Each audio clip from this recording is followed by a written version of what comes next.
The first time the HOA laughed at me, there was a methane detector screaming in the back of my truck. The sharp electronic chirp echoed across the gravel turnout as I shut off the engine and looked up at the hillside behind Bay Ridge Estates. Rows of expensive homes sat under the afternoon sun, their manicured lawns glowing bright green against the mountain backdrop. Most residents saw a peaceful neighborhood. I saw something different. I saw the entrance to an abandoned coal mine that had been ignored for nearly 60 years. My name is Wyatt Mercer, and 6 months earlier I had purchased that mine for less than the cost of a luxury pickup truck. People thought I had lost my mind. To be fair, the place did not look like much. Rusted fencing leaned at odd angles. Old ventilation pipes stuck out of the ground like forgotten relics. Weathered warning signs had faded so badly that most of the lettering was no longer readable. Even the county records treated the property like an afterthought. But I had spent 20 years working as a mining engineer, and experience had taught me something important. The most dangerous thing in the world is not a problem people know about. It is a problem everyone assumes no longer exists. The smell of wet earth drifted through the air as I walked toward one of the old ventilation shafts. Grass had grown around the concrete collar. Small birds nested nearby. Everything looked harmless. That was exactly what bothered me. Mines do not simply disappear because people stop talking about them. Underground systems keep changing. Rock shifts. Water moves. Gases migrate. Nature never signs retirement papers. A few days after buying the property, I started reviewing old engineering maps. That was when things became interesting. The mine was far larger than public records suggested. Tunnels extended beneath portions of the surrounding hills. Some sections reached surprisingly close to modern development. The more documents I uncovered, the more questions appeared. Then came Patricia Holloway. White SUV. Perfect hair. Expensive sunglasses. President of the Bay Ridge Estates HOA. She introduced herself during my second week as owner.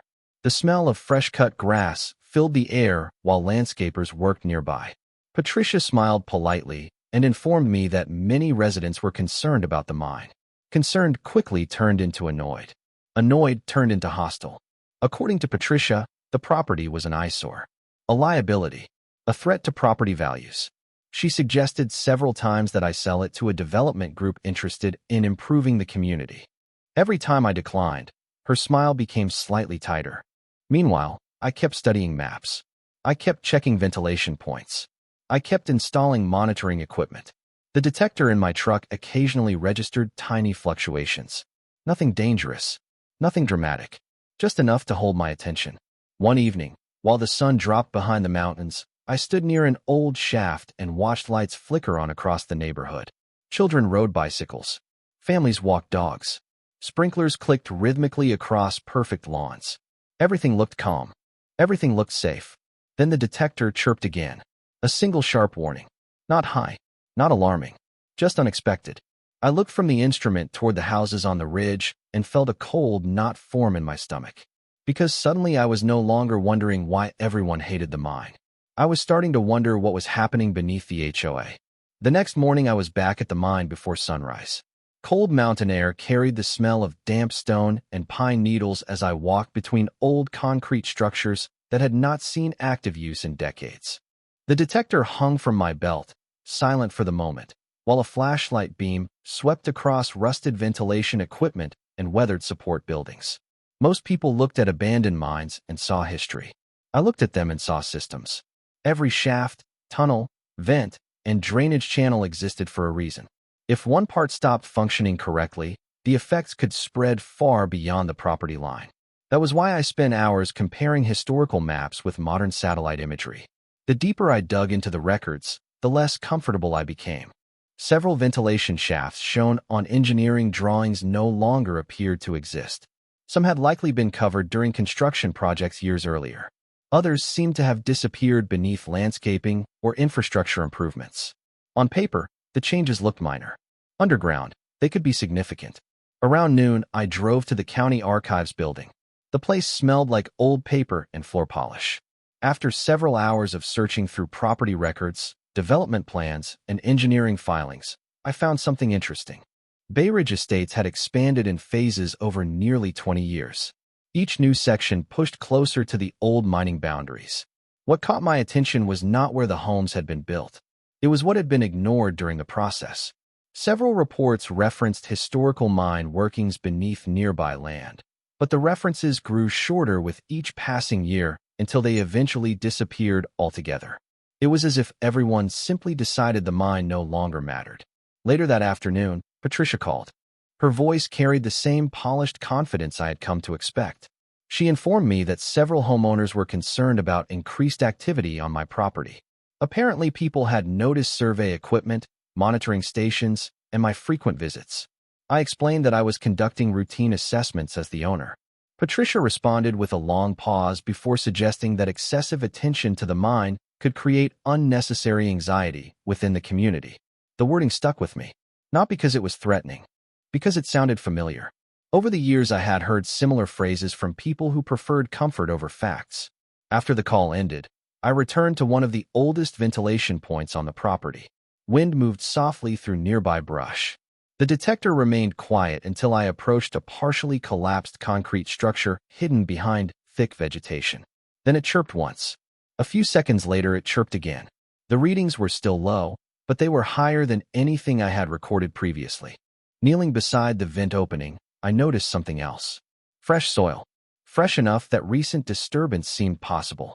I stood there for several minutes listening to the faint sound of air moving somewhere beneath the ground. Above me, the neighborhood looked peaceful. Children played basketball in a driveway. Lawn mowers hummed in the distance. Everything appeared perfectly normal. Yet every instinct developed during 2 decades in mining told me the same thing. Something underground was changing. And judging by the direction of the old tunnel maps, whatever was changing was not staying inside the mine. 2 days later, I found the first piece of evidence that turned suspicion into certainty. The morning was cool and overcast. Low clouds hung over the mountains while a steady wind carried the smell of wet leaves across the hillside. I had spent most of the week tracing old tunnel routes using historical mine maps, satellite imagery, and modern property surveys.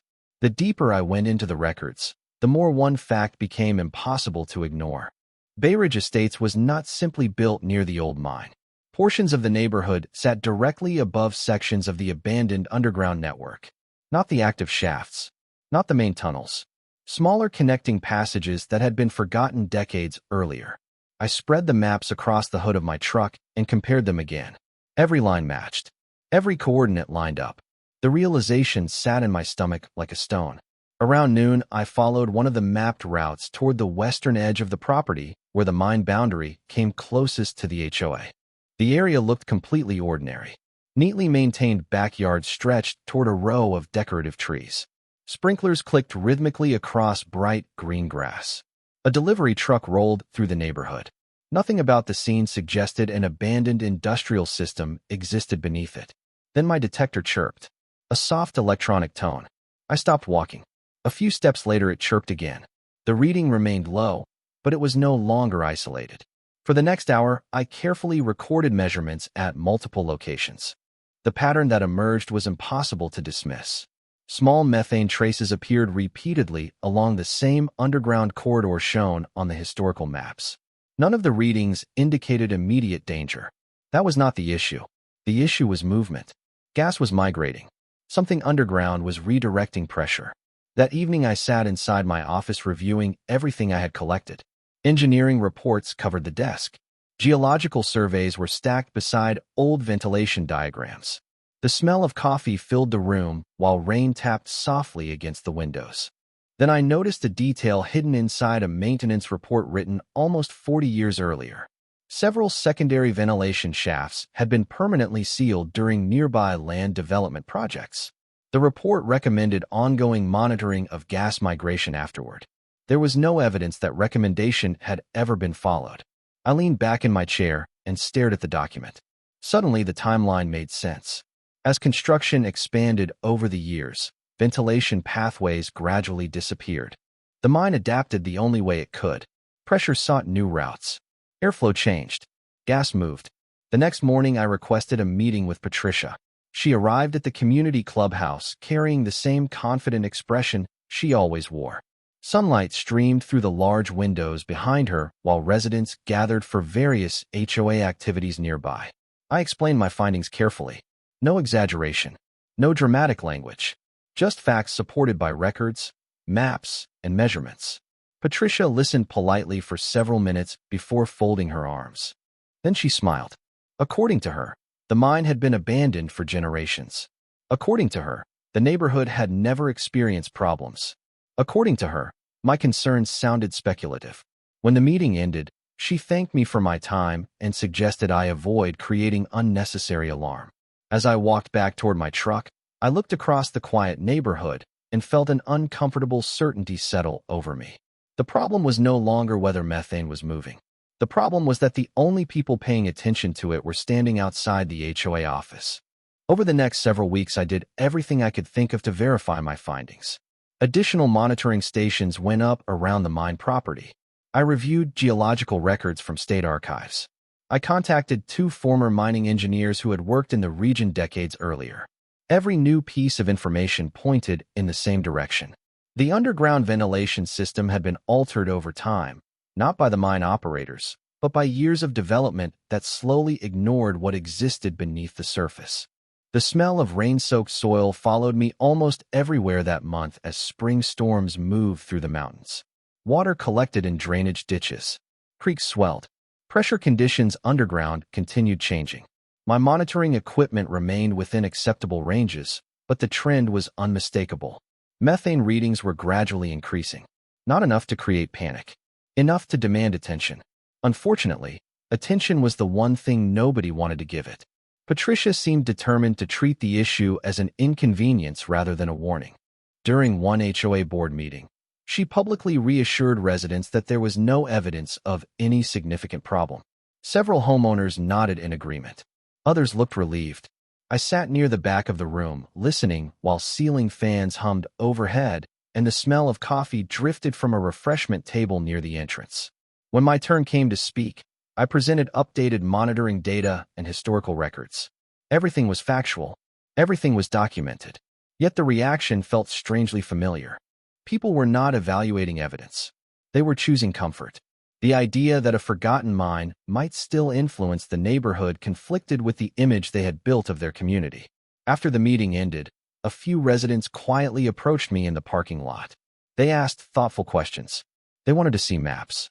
They wanted to understand the situation. That gave me some hope. Not everyone was ignoring the facts. Still, official action remained unlikely. Then another discovery changed everything. One afternoon, I was reviewing county utility plans when I noticed a recently approved landscaping project near one of the areas I had been monitoring.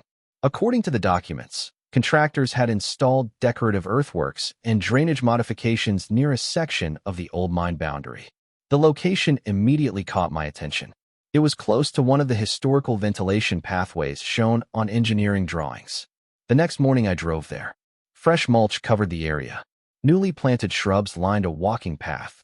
Everything looked attractive and professionally maintained. But underneath the landscaping, the terrain had clearly been altered. I stood there studying the ground while a cool wind moved through the trees. Then my detector chirped. Once. Then again.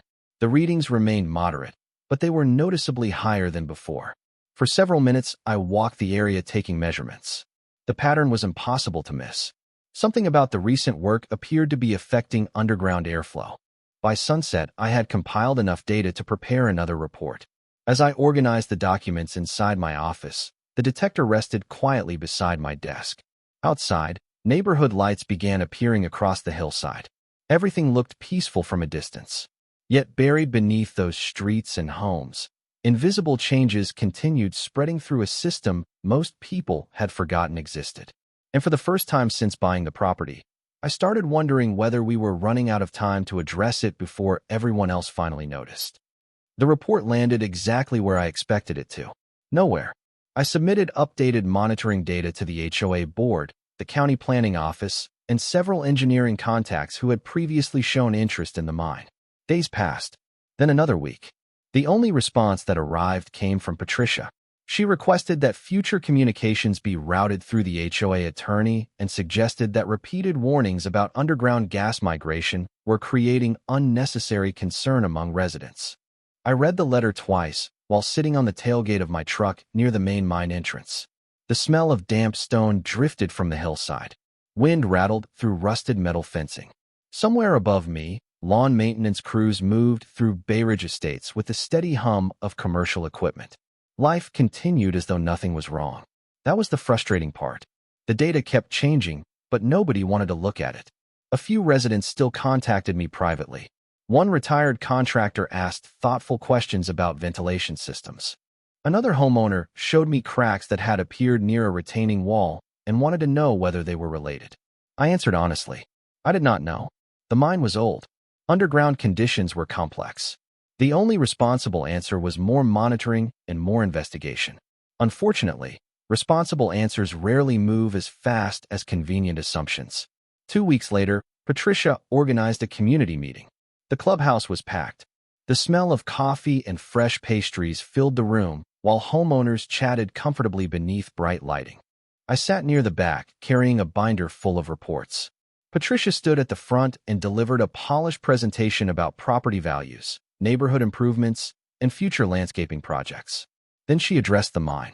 According to her, independent review had found no evidence of any immediate threat to residents. She carefully emphasized the phrase immediate threat. The room visibly relaxed. Several people nodded. Others smiled. Then she mentioned that speculation and unnecessary alarm could negatively impact community confidence. I knew exactly who that comment was aimed at. When the floor opened for questions, I stood and calmly presented the latest monitoring trends. Not conclusions, not predictions, just measurements. Several charts showed gradual increases at specific locations. Historical mine maps showed sealed ventilation pathways. Engineering records documented changes made during development. The room grew noticeably quieter. Then Patricia smiled and thanked me for sharing my perspective. My perspective, 20 years of mining engineering experience, had somehow become a perspective. As the meeting ended, many residents left believing the issue had been settled. Patricia certainly acted that way. She shook hands, posed for photos, and spoke confidently about future community projects. Yet 3 nights later, shortly after a heavy rainstorm moved through the valley, one of my remote monitoring stations triggered an alert. The notification appeared on my phone just before midnight. I immediately opened the data feed.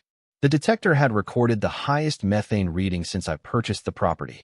It was still below emergency thresholds, but it was no longer a trend hidden inside spreadsheets. It was becoming something measurable, something increasingly difficult to dismiss. Sitting alone in the glow of my office computer, listening to rain tap against the windows, I stared at the numbers and realized the argument was over. The data had chosen a side. The only question left was how long it would take everyone else to catch up. The following week brought the first sign that the situation was no longer confined to my monitoring equipment. Early one morning, while fog drifted across the hillside and the smell of wet pine filled the air, I received a call from a homeowner living near the western edge of Bay Ridge Estates. His voice sounded uneasy. He told me he had noticed a strange odor in a utility area behind his property after several days of heavy rain. I drove over immediately. The neighborhood looked as peaceful as ever. Sprinklers hissed across green lawns. Birds moved between trees lining the streets. Yet as I walked toward the location he described, my detector responded almost instantly. The reading remained below dangerous levels, but it was the highest field measurement I had recorded outside the mine property. I spent the next several hours collecting samples and documenting conditions. By afternoon, I had enough information to confirm what I had feared for months. Methane was no longer staying inside the old underground system. It was migrating through pathways created by decades of forgotten infrastructure and altered ventilation routes. That evening, I compiled a comprehensive report and sent copies to the county engineering office, the HOA board, and several environmental consultants. This time the response was different. Within 48 hours, 2 independent specialists contacted me requesting access to my data. By the end of the week, they had reviewed the measurements and historical records. Their conclusions matched mine. The readings did not indicate an immediate emergency, but they clearly justified further investigation. For the first time, outside experts were saying publicly what I had been saying privately for months. News traveled quickly through the neighborhood. Residents who had ignored the issue began asking questions. Homeowners who had once dismissed the mine started requesting information. The atmosphere shifted almost overnight. During a county review meeting, engineers studied the tunnel maps with serious expressions. Large displays showed historical ventilation routes, property boundaries, and monitoring locations. The room smelled faintly of coffee and printer ink while pages turned and quiet conversations filled the air. Patricia attended the meeting as well. She sat near the front with several HOA representatives. The confidence she had displayed at previous meetings seemed noticeably diminished. Nobody was laughing at the mine anymore. Nobody was calling it an overreaction. The data had become too consistent. The patterns had become too clear. After the meeting ended, I stood outside beneath a gray afternoon sky, watching officials load documents into their vehicles. One of the engineers approached me and pointed toward the hillside above the neighborhood. He told me the county would likely authorize a full subsurface assessment. Additional monitoring, additional mapping, additional testing. Exactly what should have happened months earlier. As the wind moved through the trees and distant thunder rolled across the mountains, I looked toward Bay Ridge Estates and felt something I had not felt in a long time. Relief. Not because the problem was solved. It was not. But because people were finally willing to acknowledge that the problem existed. And once that happened, the truth buried beneath the neighborhood could no longer stay hidden. The county assessment began the following month. Trucks carrying monitoring equipment arrived before sunrise. Engineers walked the hillside with tablets and survey instruments. Temporary sensors appeared near utility corridors, drainage easements, and several locations identified on the historical mine maps. The smell of fresh earth lingered in the air as crews installed equipment designed to measure underground conditions in real time. For the first time since purchasing the property, I was no longer working alone. The data that had once existed only inside my reports was now being collected by multiple agencies and independent specialists. The results came back faster than anyone expected. Several monitoring locations showed methane concentrations that fluctuated in direct response to weather patterns and underground pressure changes. Again, nothing indicated an immediate emergency, but the trend confirmed a larger problem. The old mine ventilation system was no longer functioning the way it had been designed decades earlier. As additional information became available, the underground picture grew clearer.